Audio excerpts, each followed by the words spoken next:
Okay, this is Casey Jones, 1950 on YouTube. Joe Bliss, my business is Allegheny Model Railroad Services. I'm working on a Proto 2000 New York Central GP7. And one thing that's very important to do is if the engine won't move and you hear a humming sound, the motor's locked up. What it is some Chinese girl over there at the factory must be dipping in her honey pot and putting this brown sticky goo in the trucks, and it solidifies on the bearings and then they won't turn.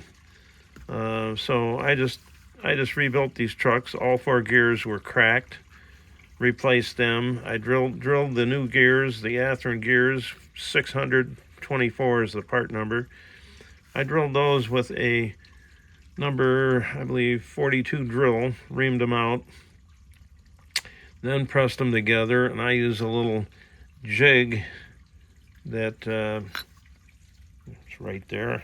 I use this little jig I made out of a piece of brass, bend it around, and I forget what thickness it is, but anyway, it's the right thickness so that when I hold the gear in that, press the wheels into the new axle, the thickness of the brass, it keeps them spaced away from the bearings just enough that it's in perfect gauge when you press it all the way in. Handy little tool I made. Anyway, the other thing I do, very important, drill that hole in the end of the weight.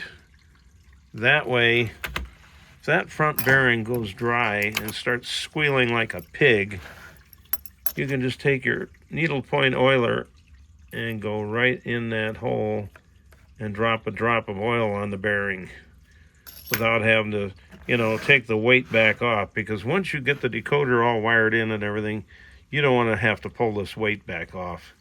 That's, a lot more work. So just a little tip for you.